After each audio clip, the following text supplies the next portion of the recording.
A lot of my information came from interviews translated and uploaded to the website Shmuppalations. It's a great read. Also thanks to Moby Games for making the research for this video a lot easier. Links are in the description.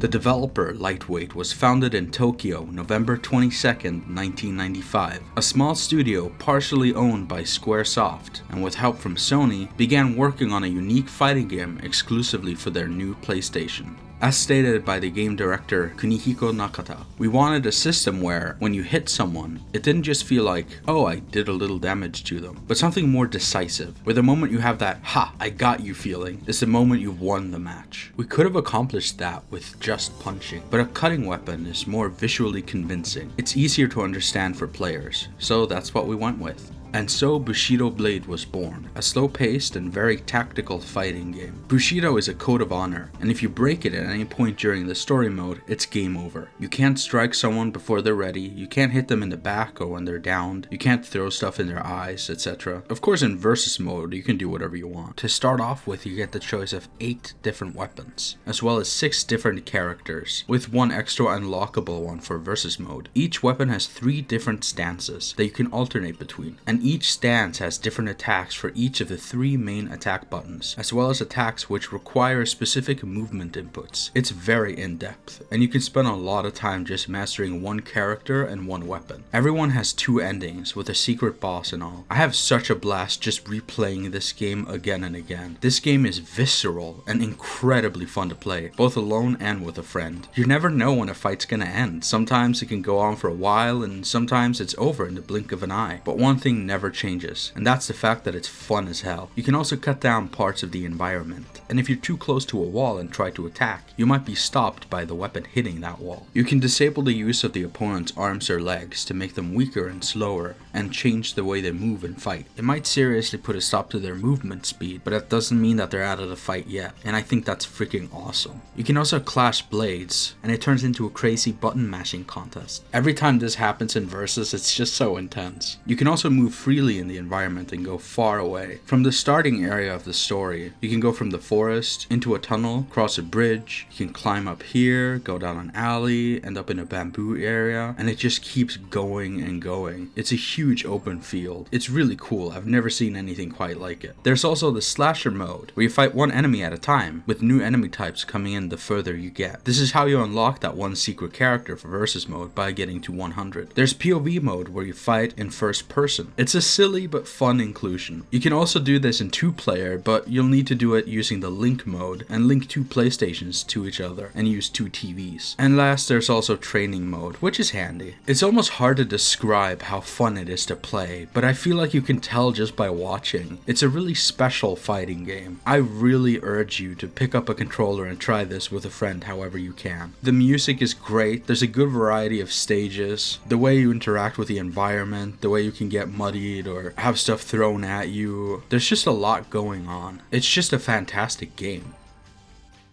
Bushido Blade 2 came out the next year, though sadly not in Europe. It aimed to go bigger. The story mode is a lot longer. There's more characters, weapons, and stages overall, with a more story-rich experience. There is an English dub this time around, but yeah, it's not exactly good. Kaito has its share of freaks. Freak? Hey, I'm Tony. Let's see you keep up with my rhythm. There are enemies all around here, too. Master Isohachi, why are you here? Our ancestors' mission. What do you expect to do without my direct involvement? You still have training and versus modes, and alongside an unlockable slasher mode, you now have group battle, which is basically versus mode but one character replaces another until someone runs out of characters. POV and link modes are still present. There's a good amount of content here, but sadly I feel the combat does not reach the same heights as the first game. There's only 2 attack buttons instead of 3, and you have to rotate between the stances instead of using 2 separate buttons to switch between them more freely. You can't cripple the use of someone's legs in this game, which is a huge shame. That was such a cool aspect of the first one. The fighting also just feels a lot faster, but a lot lighter. The weight of the first game is one of the things that made it stand out, but here everything just feels a little empty to me. I know some people prefer the sequel for how much more content it has, but I think the first game is just far more fun to play. I'm also not a fan of how the blood looks. It's like bright yellow and then it turns to red. It's almost like sparks, which, fun fact, the Japanese version of the first game had yellow blood so they could get a lower age rating, but versions outside Japan is just red. Anyways, to me, Bushido Blade 2's combat is just not as good. Though the story mode is worth a try, there's a good amount of variation when it comes to enemies and locations, and the FMV cutscenes took a huge step up. The overall game is less engaging to me. While neither game is completely realistic, this game's boss fights really frustrated me at times, especially this asshole that just keeps teleporting. It just doesn't feel fun or fair. That visceral feeling, that weighty, slow tactical emphasis that the first game had, it's just gone here, and I think it's a huge shame. This game is a curiosity to me, but nothing more. I'm not gonna come back to play this one anytime soon. After Bushido Blade 2, Lightweight split off from Square, and a lot of senior staff went with it, including Bushido Blade 1 and 2's director, Kunihiko Nakata. So now, Masaki Yamashita took over as director for the next project, Kengo, Master of Bushido. Yamashita was a programmer on Bushido Blade, and a lot of new people were brought on to take over programming duties in his place. So, how did this new team do? Well, Kengo, judging by the visuals, I'd assume would lean into the realism of Bushido Blade 1 more, but I'm surprised to say it's kind of the opposite. It takes a lot more slashes to cut down an enemy in this game. The movement is kind of nice and weighty, if a little stiff. The slashes are somewhat satisfying, but the combat itself is really odd. You can block and parry, but you only have one attack button, and do different combos with the L and R buttons while attacking. That green bar is your key. You can charge it by holding triangle. When it's full, you can unleash a super attack, which for my character is this really goofy, like swinging circular move, I don't know.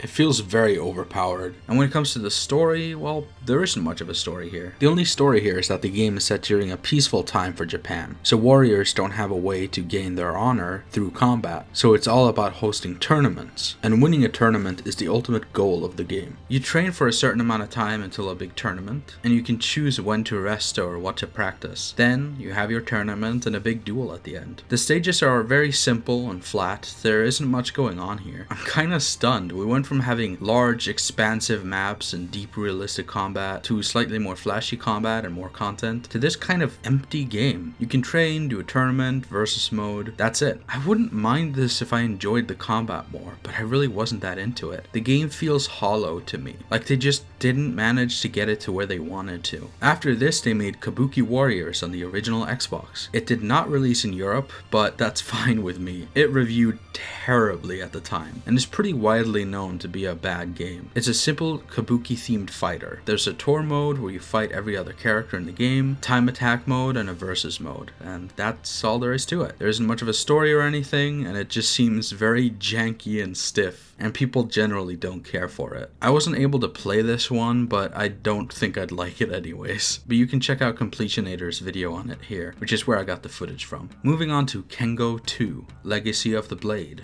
or as it's known in Europe, Sword of the Samurai. I'm surprised they just removed Kengo 2 from the title here. This game did not release in North America. I'm very impressed by the opening FMV. It's really well done, and I feel like it took a nice step up from the first Kengo game. Jumping into the game, we select a character, an outfit, and then we get to name them. And we see ourselves wandering out in the open, stumbling upon two samurai training. We join them, and after a fight, we're told that we're allowed to train with them. And so we do. Much like the first game, you choose what and how you want to train, but you get a bit more choices here. There are more life or death battles in this game. There are assassinations you can undertake, or rescue missions you can go on. All depends on what kind of samurai you want to be. There are also battles against more than one opponent, which is new. During combat, you can take different stances, which works similar to the first Bushido Blade, the way you rotate between them and all. Though the combat is still simpler than Bushido Blade, it's at least closer to that than the first Kengo, in my opinion, and that's a good thing. It's just a bit more weighty and satisfying. Outside of the story, you have time attack, where you try to take down enemies in a trail as fast as you can, and a versus mode, and you got a good amount of characters and stages to choose from. And I think both the stages and characters look a a lot better in this game too. There are also 30 historical samurai you can meet and fight in this world, and I really feel like there's a lot more effort here compared to the first. It feels more in-depth, and the combat is thankfully a lot more satisfying than the first Kengo. Overall, this is a big improvement in terms of gameplay and graphics. It might not be as deep as the first Bushido Blade, but it's fun. Shockingly enough, the next game they made was based on the film Crouching Tiger, Hidden Dragon. It's a very awkward and clunky sort of beat 'em up and hack and slash type game. It reviewed terribly, looks and feels awful, and